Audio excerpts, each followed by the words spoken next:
Oh, hi. Hi guys, welcome to Lucy's birth story. I'm gonna have to pick her up, I think. Hi. You wanna say hi? Okay, hi.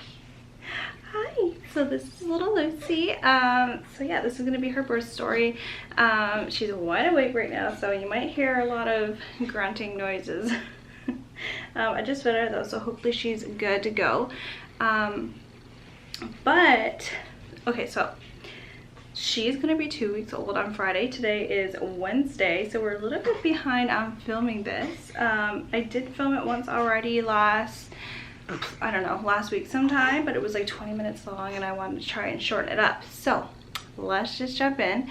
So on Wednesday, she was born on the 8th, so the 6th, I picked my mom and my grandparents and brother up at the airport at midnight. And I remember saying to my grandmother that I was having cramps. I don't think they were regular or nothing like that. They were just random cramping. But a little backstory, I was having cramps like on and off the week prior, mostly in the night. Like I would wake up to cramps, but they would always go away. So I never thought anything of it. Came home I think we got home around 1 a.m.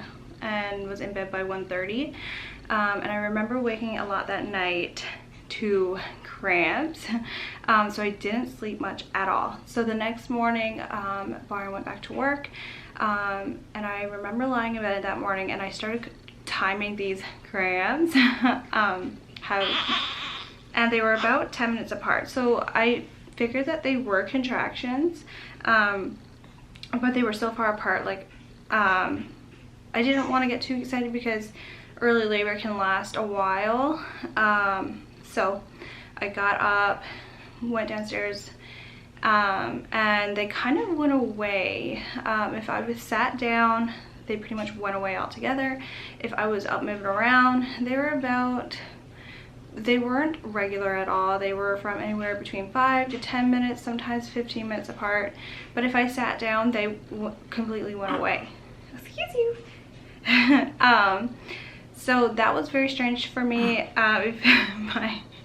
Once contractions started with Jack, it was 4 a.m. I woke to like period cramps and they were consistent all day and gradually got worse. So this was like kind of strange to me how they would go away and then come back when I got up around. So I pretty much took it easy all day.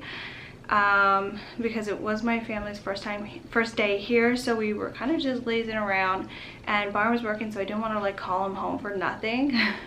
So around 4 p.m. I think I went for a walk just to see if that would pick my contractions up, and it did. I had like 3 contractions on a 15-minute walk, so that's pretty regular.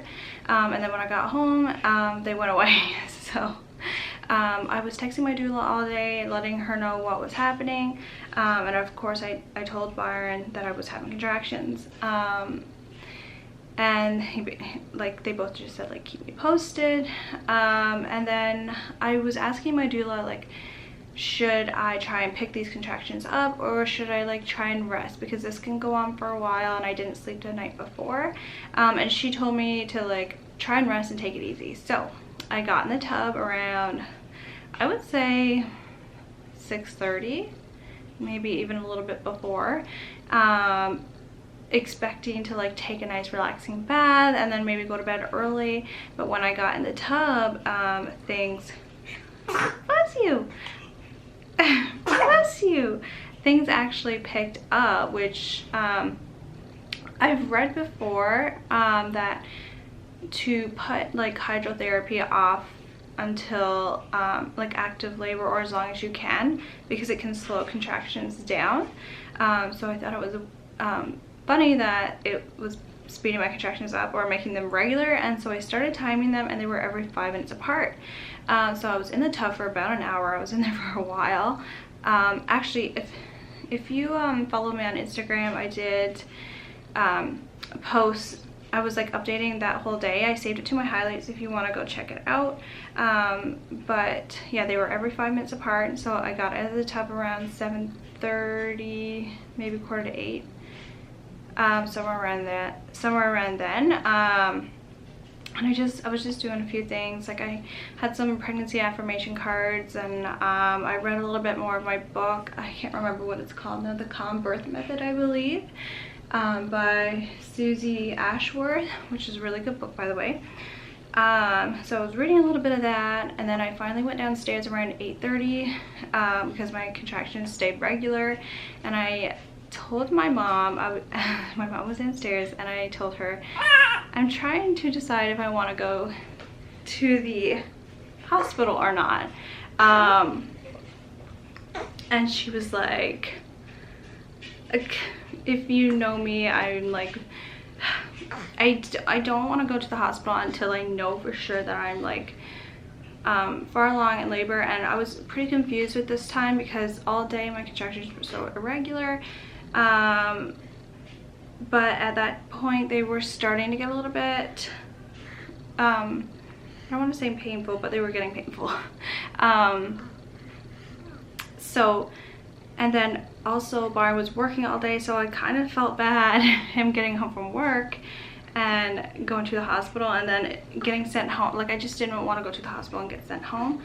So I always want to make sure,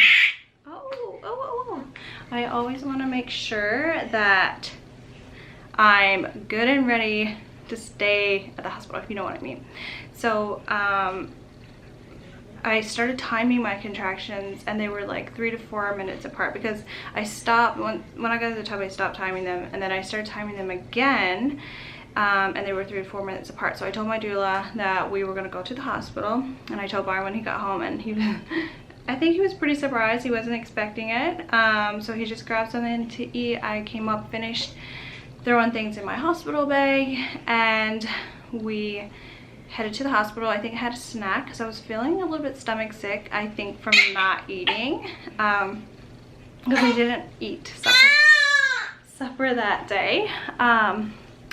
So I had a banana and a popsicle, and my contractions were starting to get bad at that point. So we got in the truck, went to the hospital, got there at 10:30.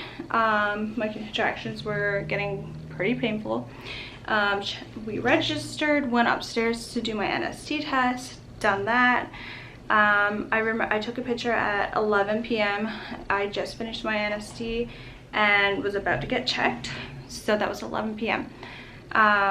She checked me. I was 6 centimeters. Not gonna lie, I was a little bit disappointed because my contractions were so painful. Like I was struggling at that point. But yeah, and then she came back and she asked if I wanted my waters broken, and I said no.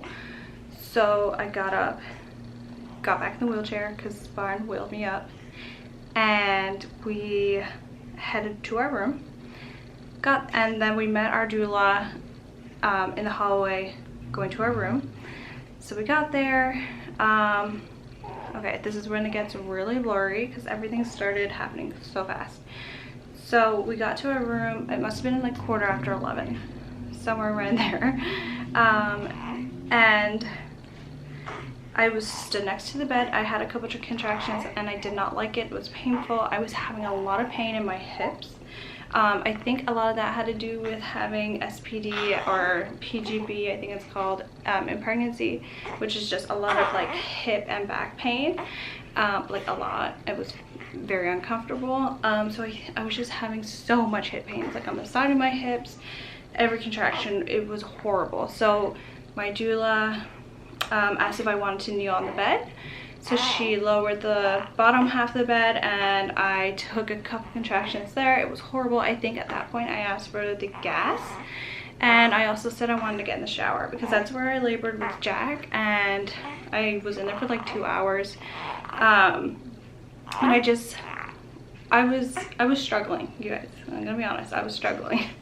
So they got me the gas. That was just not helping at all at this. Oh, what is wrong, baby? At that point, I was like really struggling with the pain. Oh my gosh, like really struggling. I couldn't get the gas in. I took the gas with Jack and I felt like it really calmed me and helped me control my breathing. This time I couldn't even get the gas in. I felt like I was panicking. I just felt so out of control, which is the complete opposite of Jack's. My labor was slow, gradual, so it was easy to keep, not easy, but easy to keep up with, if you know what I mean. With her, everything just started happening so fast that I just felt like I wasn't handling it very well at all. So yeah, the gas didn't work. I couldn't get it in. I like pretty much didn't use it. Oh, when we first got to the room, my doula gave me the TENS machine. I wasn't a fan of that either. I used it like a few times, but I think because things were, like I said, progressing so fast, like nothing was helping me. I remember even like the epidural crossed my mind. I didn't ask for it, but the thought was there because it was just so painful. So I started, I guess, grunting, and which is a sign of like, you know, you're getting ready to push. And I kept saying like, I can't do this, I can't do this. Like I think I even said that I was scared, my doula said. And then at that point they asked to check me, and I was still standing. At that point I was standing on the floor still. And I couldn't even get on the bed. I just felt my contractions were so close together and on top of each other, I couldn't catch a break. So eventually I got on the bed. That was when my mom and my sister left the room because they were gonna check me. So by the time I got on the bed and they checked me, I was 10 centimeters. I don't know what time that was. I still wanted to get in the shower. I just couldn't physically get there. Like they would have had to carry me. And it was a good thing I didn't get in the shower because she would have been born in the shower. So I was on the bed. I had the TENS machine on, but I wasn't using it, wasn't using the gas, couldn't get that in. I was on my side for a few contractions. It was horrible, horrible, horrible. And my water broke, and it like a burst and shot across the room.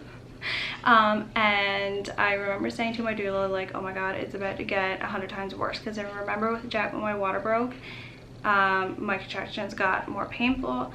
And I said that to her, and my doula told me after, she was like, I could see the fear in your eyes, like your like pupils dilated and everything.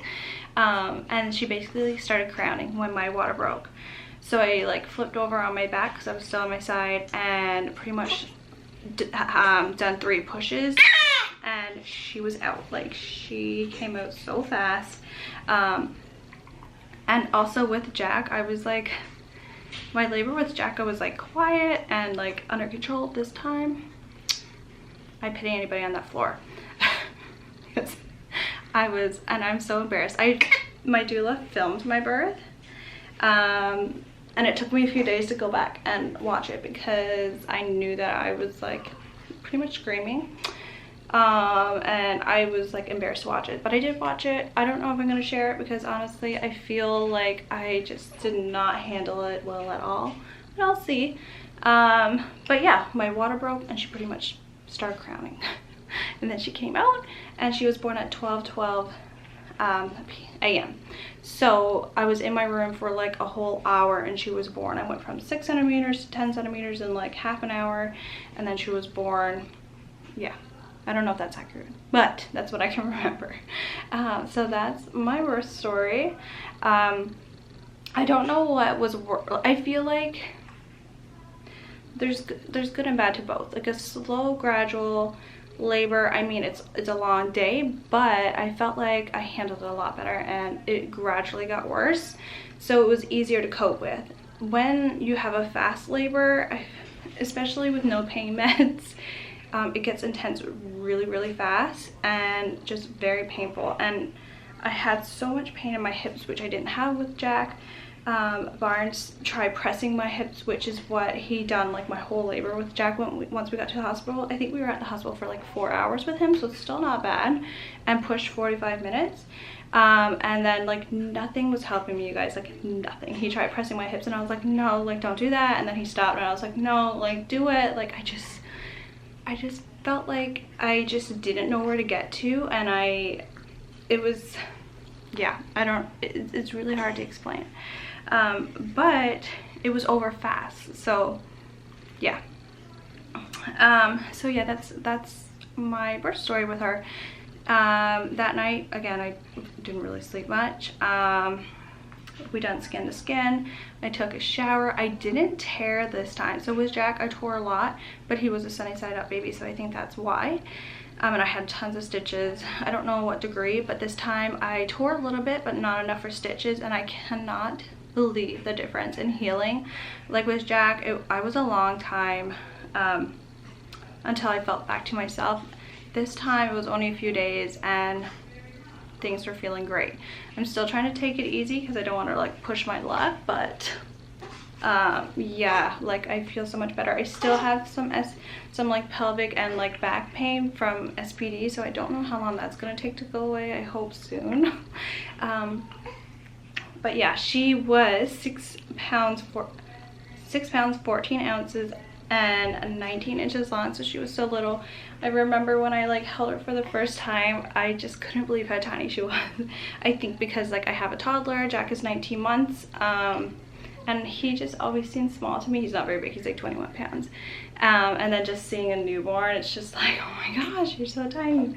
But yeah, I think that's pretty much all to my story.